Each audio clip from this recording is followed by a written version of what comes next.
Bismillahirrahmanirrahim. Assalamualaikum warahmatullahi wabarakatuh. Alhamdulillahirabbil alamin. Wassalatu wassalamu ala asrafil anbiya'i wa mursalin wa ala alihi wa sahbihi ajma'in, amma ba'du. Baik, perkenalkan, nama saya Jumran dari Prodi Pendidikan Agama Islam dengan NIM 22481006. Baik, adapun kesempatan kali ini saya akan membahas yaitu materi tentang memahami hadis qudsi, marfu', mauquf dan maktuh secara mendalam. Yang pertama itu hadis qudsi. Definisi hadis qudsi adalah hadis yang berasal dari Allah Subhanahu wa taala tetapi lafaznya disampaikan oleh Nabi Muhammad SAW.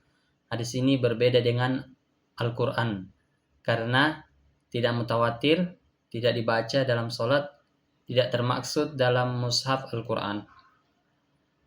Hadis qudsi banyak mengandung pesan-pesan spiritual, etika, dan hubungan antara Allah dengan hambanya. Contohnya hadis yang berbunyi, Wahai hambaku, sesungguhnya aku mengharamkan kezoliman atas diriku dan aku menjadikannya haram di antara kalian, maka janganlah kalian saling menzolimi. Hadis riwayat Muslim. Selanjutnya hadis ini menunjukkan kelembutan Allah kepada hambanya. Karena berasal dari Allah, hadis qudsi memiliki kedudukan yang sangat tinggi dalam membentuk akhlak dan ketakwaan, namun tetap tidak setingkat dengan Al-Quran. Selanjutnya itu hadis marfu. Definisi hadis marfu adalah riwayat yang disandarkan dari Nabi Muhammad SAW, baik berupa ucapan, perbuatan, persetujuan, takrir maupun sifat beliau. Hadis ini merupakan sumber utama hukum Islam selain Al-Qur'anul Karim. Contohnya hadis marfu, sesungguhnya segala amal itu tergantung pada niat dan setiap orang mendapatkan sesuai dengan apa yang diniatkannya. Hadis riwayat Muslim. Hadis marfu digunakan dalam istinban hukum syariah dan diterima oleh semua ulama sebagai hujjah atau dalil. Keaslian dan sanad hadis marfu sangat diperhatikan dalam ilmu mutsalah hadis. Yang ketiga yaitu hadis mauquf. Hadis mauquf adalah riwayat yang berhenti pada sahabat baik berupa ucapan, perbuatan maupun persetujuan mereka. Hadis ini tidak sampai kepada Nabi sehingga tidak bisa disamakan dengan hadis marfu. Contohnya, sesungguhnya sholat witir tidak wajib seperti sholat fardu. Hadis mauquf mencerminkan ijtihad sahabat yang bisa dijadikan pertimbangan dalam hukum jika sahabat tersebut dikenal ahli dan dekat kepada Nabi dan dekat dengan Nabi, seperti Umar bin Khattab atau Ibnu Mas'ud.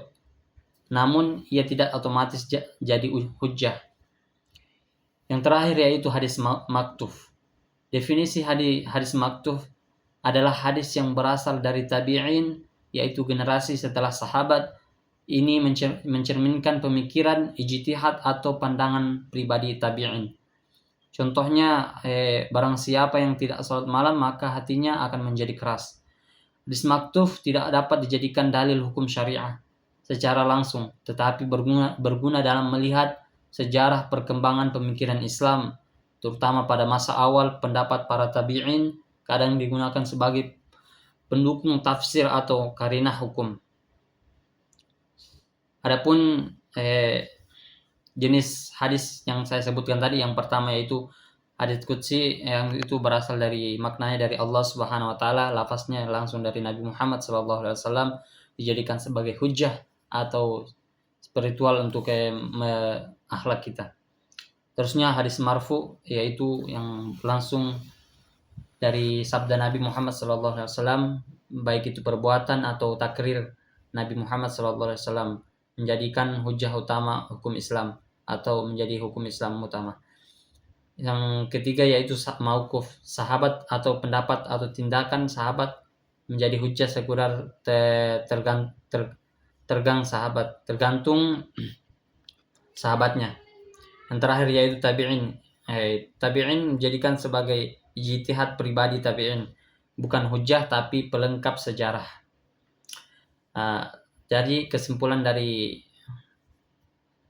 kita mengetahui perbedaan antara hadis qudsi, marfu, mauquf dan maktuf. Maktuf sangat penting untuk menilai kekuatan hukum sebuah riwayat, menghindari kekeliruan dalam menyandarkan ucapan, memahami proses transmisi ajaran Islam dari Nabi ke generasi berikutnya.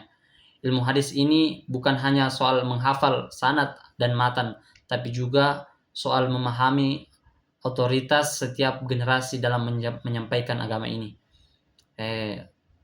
Mungkin cukup sekian yang dapat saya sampaikan. Kalau ada salahnya mohon dimaafkan. Saya tutup dengan ucapan billahi fi sabilil haq fastabiqul khairat. Assalamualaikum warahmatullahi wabarakatuh.